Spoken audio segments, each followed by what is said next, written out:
Now a double boiler is very simple to do, and you have to do it because it would be risky to put this chocolate in the microwave to melt it, because when chocolate burns, it does so almost instantly, and this way over a double boiler pretty much guarantees that it won't. Now you can see that the water is boiling here on stovetop. I'm going to place in a bowl on top, but not so that it's touching the water. I'm going to transfer my chocolate in here because essentially the only thing that's going to be melting it is the steam from the water that's boiling away.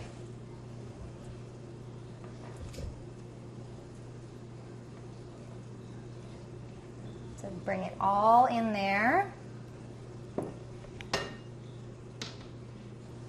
Might need to get something to hold the bowl, not yet. So you can see already, because it's very finely chopped, it's already starting to melt.